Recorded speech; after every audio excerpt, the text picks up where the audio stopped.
We begin the current Daf Mesechta Yoma Daf Lamed Alf. We begin 6 lines down at the top of the Yomid, where the Gemara continues in the related discussion from the previous Daf, which we had mentioned this halacha of our Mishnah that every time a kohen comes into the base of Mikdash, into the Azar, he has to do a tefillah. We have two different opinions if the tefillah is because of a midaraisa, kabel from the kohen gadol who changes his garments, he has to table. So to every kohen, when he's going to Chol Kodesh, or was it only rabbinic?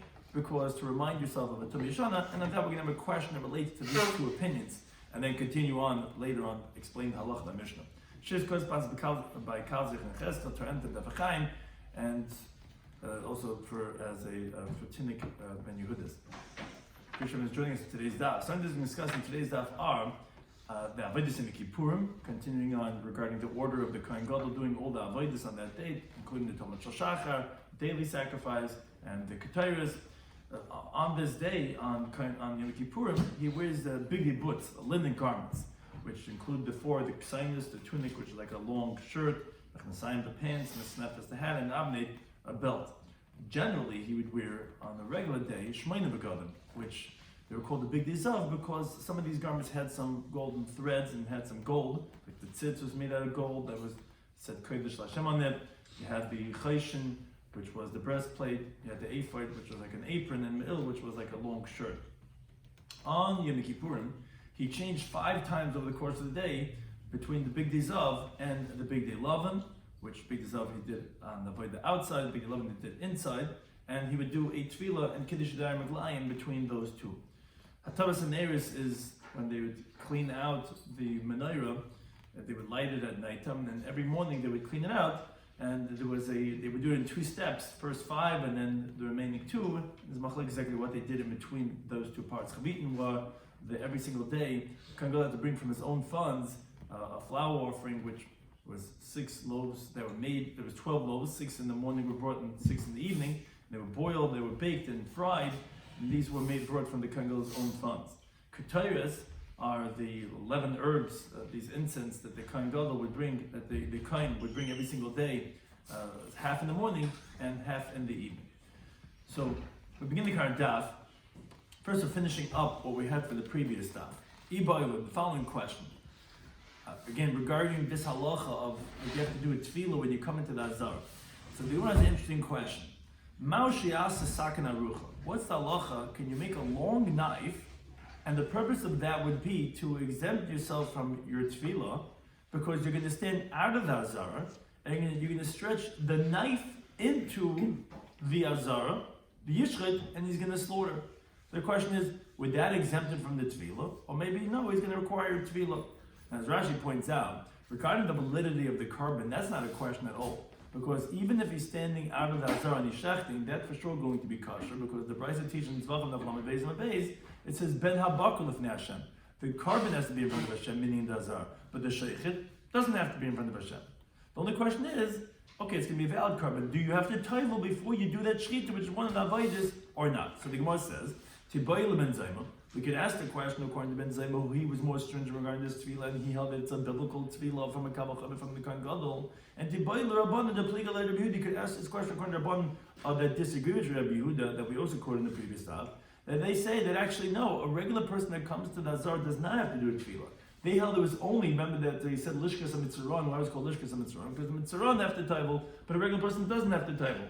So Ben Zayma is machmer, and holds that generally you do have to. And the Rabbanim who disagree with Yehuda are mekel, they hold a regular person who comes into the Azar doesn't have to.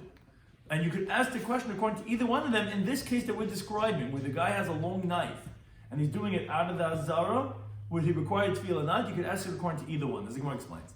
You could ask the question according to Ben Zayma. Ad kam lemechai Ben Zayma. What does Ben Zayma hold that you have to do a tefillah every time you come into the Azara? That's iligavai. If you want to come into the Azara, aval lebroi loy. But if you're on the outside, then even though you're doing a shechita, you don't have to do a tefillah. I did maslam maybe no. Maybe you're going to get drawn in by doing it. You might extend your hand, you might come into the Azara, and therefore have to be concerned, and therefore we would require tefillah. And Tibad Rabban the Pliga Rabbi Yehuda, you could ask according to Rabban who disagree with Rabbi Yehuda. Ad kam like Rabban Hasan, where do we find Rabban hold that generally a regular person is going to be pater when he just comes into the Azara as the Kodloika of Avodah? He's not doing the Avodah, he's just coming to the Azara. But here he's doing avodah, then maybe no, he wouldn't be patur, and actually would be chayiv to go ahead and have a tefillah. No, maybe no, there's no difference. Doesn't make a difference. Here it's the same thing, even though he's doing avodah, don't have to go ahead and do a tefillah. So the Gemara take it, let it stand. It's not clear what the halach would be according to either one of these opinions. That concludes the Gemara's discussion of the previous stuff. Now we go back to the halach of our Mishnah that said, Chamish Tvilas Vasar Kedushin Taivel. The Kohen Gadol on Yom Kippurim would go ahead and he would taivel in the mikvah 5 times, and he would also do Kiddush Meglayim 10 times. So talking about Melinda Brisa that elaborates on this halacha, the Chamish Tvilas, 5 Tvilas Vasar Kedushin and 10 sanctifications, Taivel Kohen Gadol Mekadosh B'Yom, he would taivel and sanctify on that day. Now, B'Kulan B'Kodesh, all of them were in a holy area, meaning in the sanctified part of the Azara, the Beis HaParva, in the Beis HaParva, which the Beis HaParva, it was on the roof of the Beis HaParva, as we said in the previous Daf. The problem this place has is we know Gag and Aliyas were not in the Skadshul.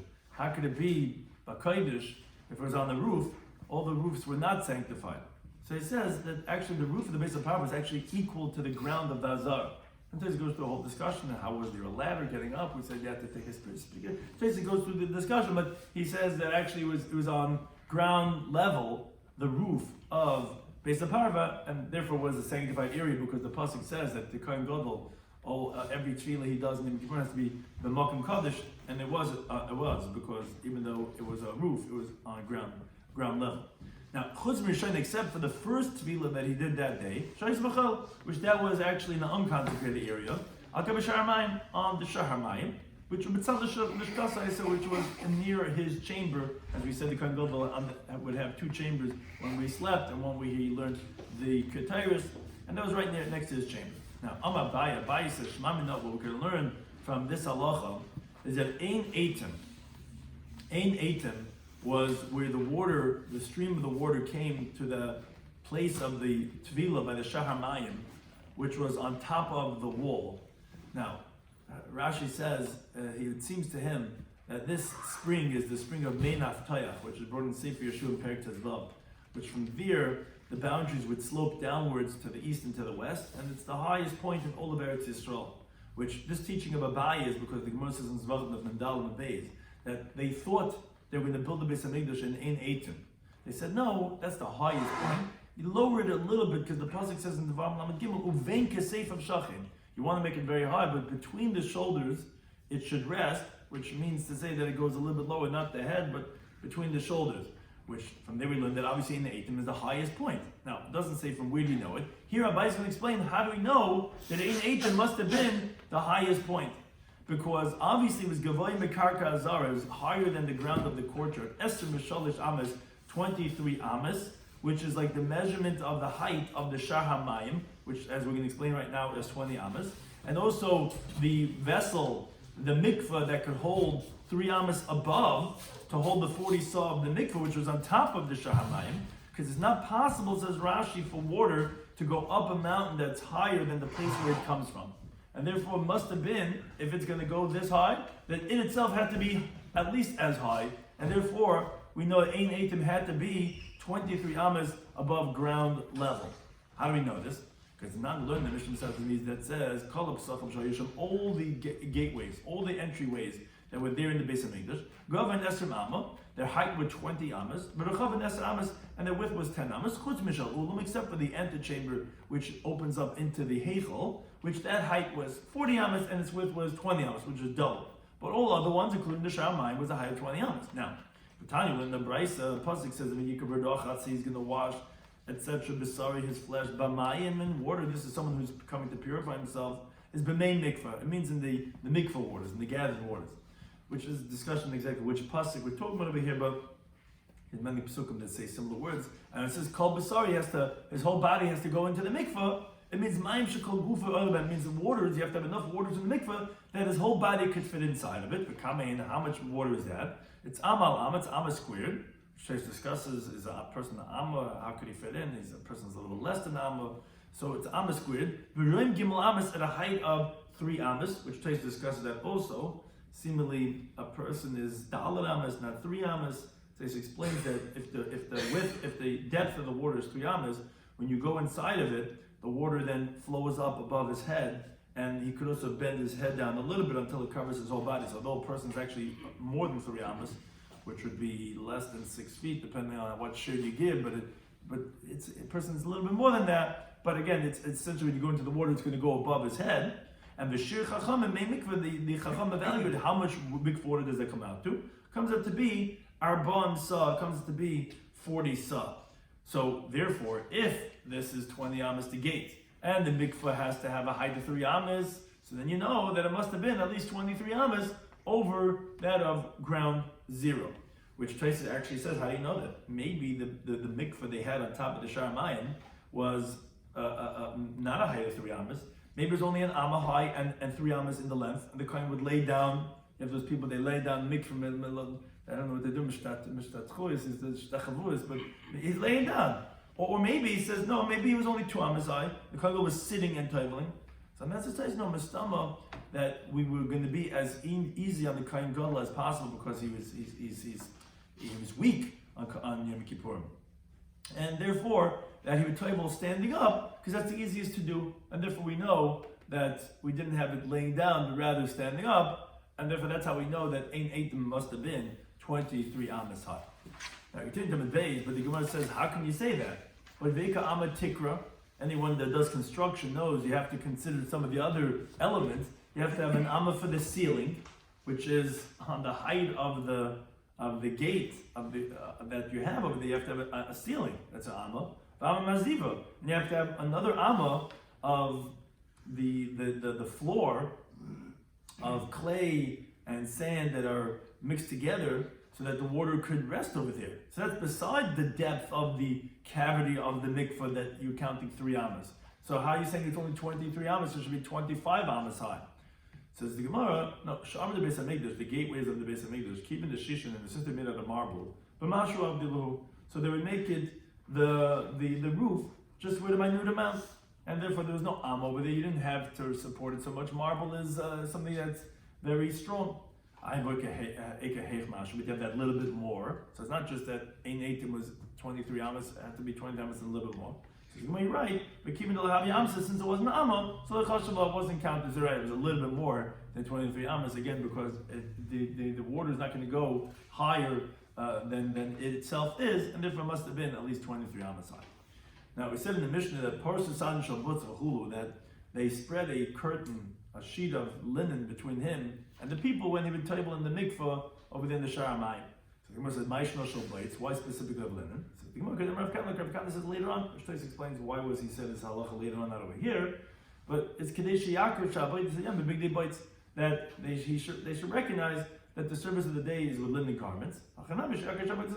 Here also, since he has to do the avodah that day with linen garments, and he's not used to doing the avodah without the shmeina begadim, which some of them are made out of gold, like we said, the tzitz, and the chesh, and the ephod, and the bells on the me'il. So therefore, to remind himself that it's done with the big day of the linen, so he would have that's separated between him and them with the linen garment that he remembers that today's the avodah is with linen.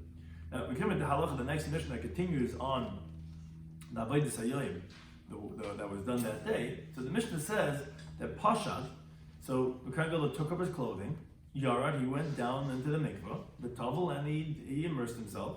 And all of in this topic, he came out and he dried himself up, meaning he wrapped himself with a towel of a garment to dry up the water that was on his flesh, and he dried up.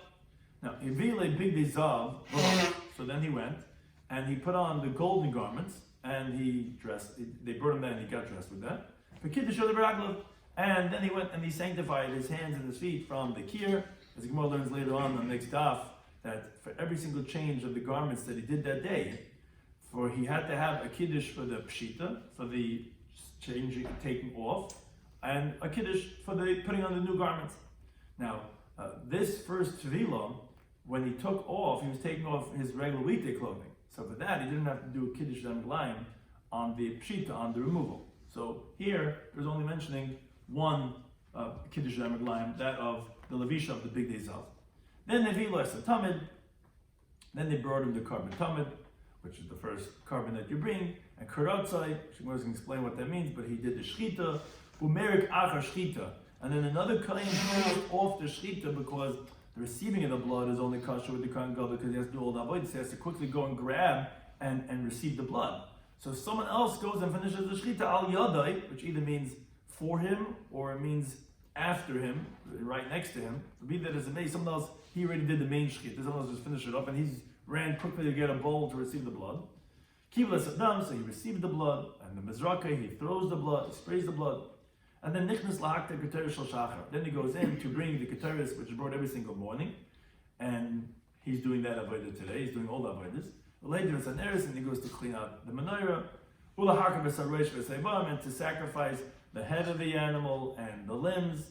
He would bring his daily flour offering known as the chavitin, the sayayin, and the wine.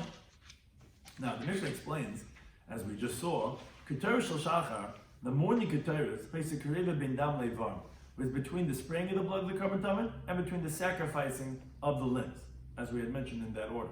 Now, where Shal Ben Abayim, in contrast, by the Tamid Shal Ben Abayim, and by the Keteris in the Ben Abayim, was Ben Evram le Nesachim, was between, you first went and you sacrificed the limbs of the carbon Tamid Shal Ben Abayim, and between that and its Nesachim, its libations.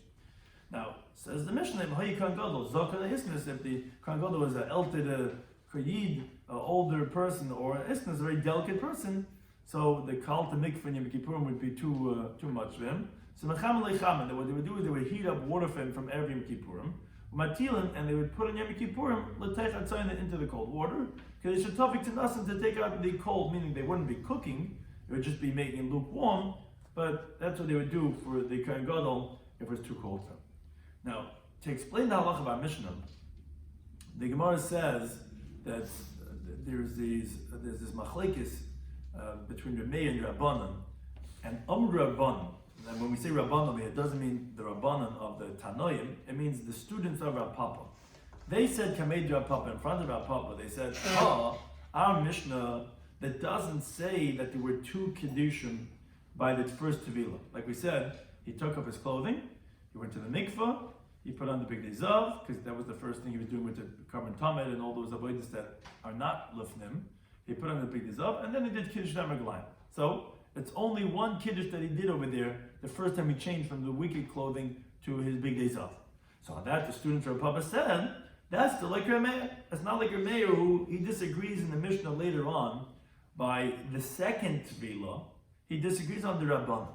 The Rabbanan held that there was a different order than Reb Meir holds. According to Rabbanan, what you would do is that you would first do Kiddush Dam Reglayim, and then you would go ahead and take off your clothing. He went and Reb Meir said that no, first you do you first take off the clothing, and then you do Kiddush Dam Reglayim. As the Mishnah teaches later on the Lamed Aleph Beis, Reb Meir says that you first take off you first take off the clothing, and then you do Kiddush Dam Reglayim. Again, whereas according to Rabbanan, you first do Kiddush Dam Reglayim, and then take off the clothing. Now, from that we see that Reb Meir holds that you need to have two Kiddushin when you switch between each garments, as the Gemara is going to tell us later on. Why are you doing the two Kiddushin? Obviously, they're both because of putting on the new garments in place of the first garments. Because he's according to Rabbanan, if you're doing Kiddush Dam Reglayim first, then Pshita. So obviously, whatever you're doing it right before, it's obviously going on the Pshita. According to Meir, why are you doing Kiddush Dam Reglayim after the Pshita? Why didn't you do it before the Pshita? So obviously, because it's not going on the Pshita, it's going on the subsequent Lavisha. You're doing it as close as possible to the Lavisha. You just do one before the Lavisha and one you do after Lavisha. So that says the Rabban of Rav Papa, that's okay. It must be that our Mishnah is not like him. Why? Because the Ira made everything is going like a mayor, Kimanama, since he says Trei Kiddushi Alavisha Avalahu, that the two sanctifications that you do for your Dam Reglayim are going on the new getting dressed. That's why you're saying that you do it after the Pshita, because we're going on the Pshita, you should do it before. No, you do it after because both are going on the new getting dressed. You just do one before the Tefillah. You do one before you get dressed and one after you get dressed. So if that's the case, if it was going like him, so then Hachanami. Here also by the first Tefillah, Lavid Trei Kedusha Lavisha. You should be doing two sanctifications for the getting dressed. Because what are you coming to put on? You're coming to put on Big Day Kodesh, the golden Hamid. So you should be doing 2 Kedushin. Who cares what you're taking off? It's not about what you're taking off according to Meir. According to Meir, the primary thing is... Isn't the Big Day Numan also Big Day Kodesh?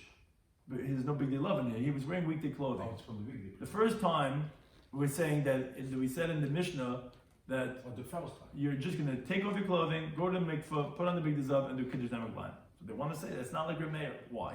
Because there's a machlekes of Meir and Rabbanan. What's the order every time you do a change? Do you first do Kiddush Namaglan and then Pashat, or Pashat and Kiddush Namaglan? So the way the Rabbanan and Papa understand that to mean that according to Rabbanan, the Kiddush Namaglan, one of them is going on the Pshita, and one of them is going on the Levisha. Whereas according to Meir, why are you doing Kiddush Namaglan after the Pshita? Because the Pshita is not why we do a Kiddush Namaglan. We're doing a Kiddush Namaglan 2 times on the Levisha. Once before Levisha and once after the Levisha, but they're both going on the Levisha. Every time that we said that when he switched clothing, he would do 2 Kiddush Namaglan. What was it for? According to Rabbanan, well, one's on the Pshita, one's on the Levisha. According to Meir, no. They're both on the Levisha. Because if it was going on the Pshita, he should have done it before the Pshita. Obviously, it's going on the Levisha. So, according to Rabbanan, like we said, the first time our Mishnah tells us when you're from Big Day Chayil, okay, so that's why you're not going to have any Kiddush Namaglayim, because there's a Pshita Big Day Chayil. When you take off Big Day Kodesh, so you have to do it on that Pshita. It's not very to take off the Big Day when you do a Kiddush Namaglayim beforehand. But here is where you weekday clothing. So therefore you're only going to do 1. Whereas the later changes, you'll first do Kiddush Namaglayim because you're taking off Big Day Kodesh, then you'll take it off, and then you'll table, and then you'll do a Levisha Big Day Kodesh, and then you'll Kiddush Namaglayim on that. According to Meir, however, he holds that both Kiddushim are on the Levisha. So generally, that's why you would do a Kiddush Namaglayim after the Pshita and not before, because it's both going on that. So then in our Mishnah, then the first time, you should have also done 2. Because the Levisha is a Big Day Kodesh. That's why doing only 1. Obviously, our Mishnah is not like Remeir. Number 10 is always going to be there? What? Number 10. That's the Gemara's going to ask that question. That way you get that how does that number work out? But yeah, we're going to have the number 10. Why would Remeir do the Kiddush Yadayim after the Tefillah? After the Tefillah. Right before the Levisha. Yeah, exactly. But it's definitely after. The Gemara is going to discuss also this certain more finer point. But it's after the Pshita. I guess before he goes to the Tefillah and then he comes out, he gets dressed. I guess there's even a point, because Tefillah, the Chayr is better than the Kiddush Yadayim. What's the point of it? You understand? Maybe he touches Makanas and Machusim. No, these are not because of Tumah even that we said, because then he would have, this is out Pashad, out Mailam B'Kodesh, out sanctification. So if I'm a guy in mikveh, not I'm a guy in mikveh, he puts in, he does, but it's everything, but Al Kapon, they're both going on the Levisha. So L'chayr, our Mishnah can't be like Remeir. Some of the Papa says that no. Bein Rabban and Bein Remeir. Chada Pshita the Big Day Kodesh. Not true, it's not the way you're saying it. One is going on the taking off the Big Day Kodesh. B'chad Levisha, one's going on the putting on the new Big Day Kodesh. And therefore, over here, where the first one is that you take off the Big Day Chayil, so you don't have to do Kiddush the first time according to everyone. So wait a second, how do we understand Remeir? Then why does Remeir not say that you do the Kiddush HaMeglayim before the Pshita? If you're saying that it's both for the Levish, I understand why you do it after the Pshita, because it's not going on the Pshita. But if you're saying it's going on the Pshita, so why doing it after you take off the clothing? You should do it before you take off the clothing. So that's such a papa navahacha over here by the second tefillah, where Meir disagrees and he says that you do the Pshita before the Kiddush is not because he holds that the first Kiddush that's before the tefillah is because you're getting dressed. Rather, it's Exeir Sarkasat. And Bahacha, what the disagreeing is like this. The pasuk of the Yikra, who says, Ufashat, it says in the pasuk Ufashat, this big day habad shalav. He's going to take off the linen garments, etc. And it says after that, berochatz, which it says in the pasuk, berochatz is pesor b'mayim b'makom kodesh, he's going to wash his flesh in a holy place. And then it says v'lovash, which is v'lovash is because he's going to put on his garments. So the pasuk put the word rechitza between the taking off the clothing and the putting on the clothing. Now, this one word verachatz, the Gemara later on expounds that it doesn't really mean like rechitza of tvila in the mikveh. It means regarding kiddush reglaim. Now, from this verachatz we learn now two kedushin. Why? Because we put the word verachatz on the ufasha before it and on the velavash after it, as if it said the word verachatz two times, which Tais discusses why. In other times in Shas we don't say this, but it's like as if it's going up both. So that's when we know that you need one for the pshita and one for the levisha. Now, so we're essentially comparing the kiddush reglaim of the pshita to the levisha, because it's the same word that's teaching us. The one word verachatz is teaching us regarding the pshita and the levisha. So this is the machlekes. Remeir holds makish pshita. We compare the kiddush reglaim of the removal of the clothing, levisha, to the sanctification of when you're putting on the new clothing, which is ma levisha. Just like when you get dressed as levish achach mekadesh, you first put on the new clothing and then you do kiddush reglaim. The second one, as the Gemara is going to say later on, everyone agrees. The second kiddush reglaim, every time you switch your clothing, is when you're dressed, is when you do the kiddush reglaim, which we learn that from Sukkah. So that's why, and that's what I'm saying, that we'll learn out some of these finer points, why it's done as when. Everyone agrees that the kiddush reglaim, the second time, is done after you're dressed. So apshita, so to then, the when you're doing the act of removing the clothing, is pashat achach mekadesh, is you first do that act, just like levisha, you first do the levisha and then you do kiddush. So the sanctification of the pshita, you first remove the clothing and then you do kiddush reglaim. So he learns out from how he learns up that gzeir sakasa. Whereas Rabban Sabi, but the Rabbanan, they hold that no, that makish pshita levisha. They compare the taking of the clothing to the getting dressed of it, that ma levisha, just like when you do the kiddush on the getting dressed. Kishu lavish makadosh, he sanctifies it as he's dressed. Pshita, so too when he's removing the clothing, kishu lavish makadosh, as he's dressed is when he does the kiddush, which obviously is before he does the pshita. He's not going to do it without clothing on. So essentially, it says that no, everyone agrees that one's for the pshita and one's for the levisha, and therefore Meir could be the Tana of our Mishnah because he agrees you're not doing both on the levisha. And therefore, the first time around, when you're taking off your weekday clothing, you're not going to go ahead and do two kiddushim because one's for the pshita.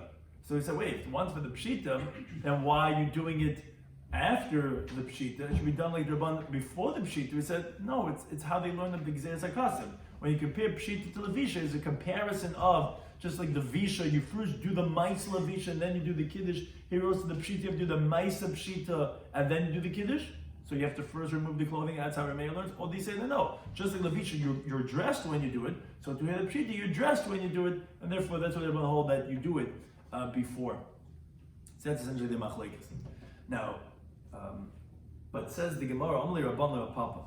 But the Rabban says to Papa, can you really say this? That Rameir does not require on the first tefillah two kedushin, because you're saying that he's the Tana of our Mishnah, which that is, he agrees that one should be for the pshita, and here we don't have any pshita big day kodesh because the first thing you're removing here is big day chayil. But Vatanya learned explicitly in the Brayso and says, they spread a linen garment between the Kohen Gadol and the people, so that when he tavels, he should have privacy. And Pashat b'yard b'tavel, so he took off his clothing, he went down, he taveled. All of in the stopping, he came up, he dried up. He burned his golden garments, and he got dressed, the kiddush of the raglav, and then he did just one kiddush reglaim. That's how it's said in our Mishnah. Meir says no, Pashat, he took off his clothing. The kiddush yoda v'raglav, and he did kiddush reglaim. So you see, he did one before, after the pshita. The yard v'tavel, he went down to the mikveh. All of the stomach came up, dried up. And v'ila b'dizav alav, they burned the golden garments, and they got dressed. The kiddush of the raglav, and he did kiddush reglaim, which obviously that this is by the first tefillah, from the fact that Rabbanan only require one kiddush. So obviously the reason of Rameir is because actually he holds that both of them are for the begadim that he's getting dressed on. So obviously, because here the pshita is of chol, so obviously he holds that both are for the levisha, and therefore then obviously the mission is not like him, because like we learned here in the Brisa, we know that there would be two, not one. So where Papa said to his students, he says, Tanya, if you're right, you have an explicit Brisa that just showed that he requires two Kedushin, then Tanya, you have a Brisa, and you're right, from this Brisa is conclusive. But one thing Papa was saying is, from there you could prove your point that the reason they're a mayor is because both are going to Levisha.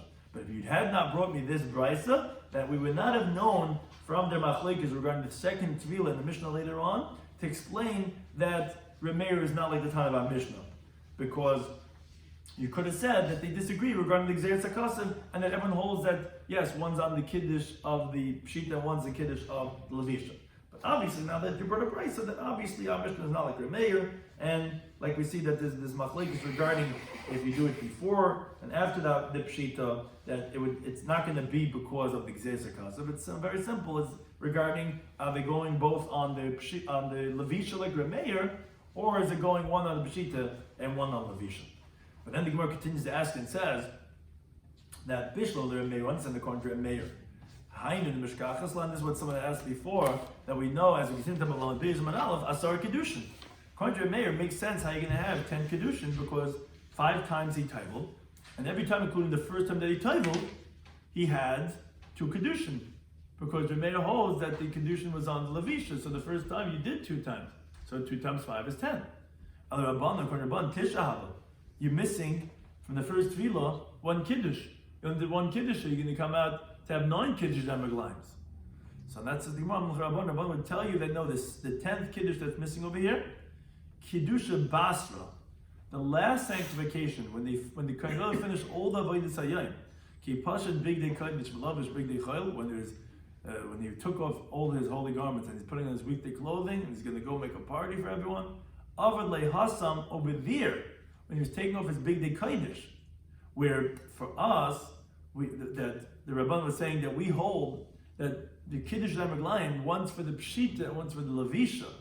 So the last time he took off his garments without a Tvila, then he did a Kiddush Ramaglayim then also, because you have to do a Kiddush on the Pshita. On the mayor, you wouldn't do any Kiddush there at all, because he's not coming to put on any big Kiddush. According to the mayor, both are for the Levisha. And therefore, that's why it came out, according to everyone, there was going to be 10 Kedushin in the Ramaglayim. According to the mayor, you're having 2 by every one, and you don't do anything when you finish. Whereas according to the Rabbanan, you're doing only 1 in the first time, but you're doing another 1 at the end, because one's going on the Pshita, and here the Pshita was of the Big Day Kiddush, and therefore you're going to go ahead and do a Kiddush Ramaglayim. Something to discuss in today's Daf, Yoma Daf, Lamed Aleph, was we said that what's the halacha? Can you make a long knife and shech? So the Gemara says you could ask that question, meaning and regarding not requiring a tefillah. So you could ask the question according to Ben Zayma, where maybe he holds only when you come inside, and here you're not coming inside. Maybe you wouldn't have to do a tefillah, or maybe he said no, maybe aslam shuchay. Maybe he's going to come inside because of he's doing the avodah, and maybe we should require a tefillah. And you can ask the question instead according to Rabbanan too, that although they say generally you don't have to do a tefillah every single person, that's where you're not doing an avodah. But here we're doing the avodah. Maybe they would require you to do a tefillah. Maybe no. Maybe there's no difference, and that you don't have to do a tefillah when you come to the shechita. And so they're going to take it, let it stand. Then went to the further in the Mishnah. We said that the Kohen Gadol that day would do 5 tefillahs and 10 kedushin. So he said that he would do them all on the Gag based on Parva, which was b'makom Kaddish, which it has to be, except for the first one was on the Sha'amayim. Now that Sha'amayim, obviously, that in Eitim is higher than the ground of the Azar is 23 amas. Why? Because all the Sha'arim were 20 amas high. Plus a mikvah has to have a height of 3 amas, and additionally you don't have to have an amma for the roof and amma for the floor, because it's made out of marble, and the marble doesn't require such a thickness, and less than the amma we're not considering it. And again, that's how we know that Ein Eitim, which was what fed that water by the Sha'amayim, obviously had to be above ground 23 amas. Additionally, we said they would put a linen curtain to separate between the Kohen Gadol and the people when they were tabling, because that he should recognize that Avodas Hayom has to be done with linen. We went to the next edition, so the Kohen Gadol, he does all the avodas, the komentamid, the ketores, everything he's doing. He does the shechita, the kabbalah, halacha, zrika. Now we said that the Mishnah is not like Remeir. Why? Because if it was like Remeir, then he should require 2 Kiddush Ramaglayim for the Levisha, which is when he's getting dressed. Now, and you can't say like the Rebbe Papa tried to say that no, it's not true. They're just disagreeing regarding Gzeis HaKasiv, where it says in the pasuk Upashat v'rachatz v'lavash, which we're comparing the Pshita to Levisha, and you're going to say, oh, Remeir holds the Kiddush has to be after the Pe'ula of the whatever it is. Levisha, you do it after Levisha. Pshita is after the Pshita, but it's going on the Pshita. You just do it afterwards because that's what you see by Levisha. And according to Rabbana, no, you compare it to the Levisha just like you dressed here, also you can be dressed. Which Rav Papa wants to say, therefore make it be like the Tana Mishnah. He holds that one's on the Pshita, one's on the Levisha. Here there's no Pshita Big Day Kodesh, so you're not going to do anyone over here. And that the Rabbanan of Rav Papa says, no, we have an explicit brisa that says clearly that according to Reb Meir, the first time you're going to do two. And therefore, obviously, the Tana Mishnah is not like him because the Tana Mishnah is saying you only do one. So he said, wait a second, according to Reb Meir, you understand how you can have 10 Kedushin that day because you can do two every single time because it's for the Levisha. And I don't care that you're taking off your big day chayil. It's not going on the pshit. It's only going on the levishas 2 times. Just and not just when you're going to do that before and after. But according to Rabbanan, that it's one's a pshit, one levisha. So the first time you're not doing, so you're only up with 9. For every tefillah you're not doing 2 because the first one you're only having 1. So he said, yeah, but the last time when he's taking off his clothing, that time you're going to do on the pshita of big day kodesh because each one's pshita, one's levisha. First time you're only having a levisha, and the last time you're having pshita. According to Meir, not doing anything, then you could do it on levisha. Not doing a levisha, then he's putting on his big clothing. That's where according to Rabban, you can have your 10th kiddush time at last. Anytime.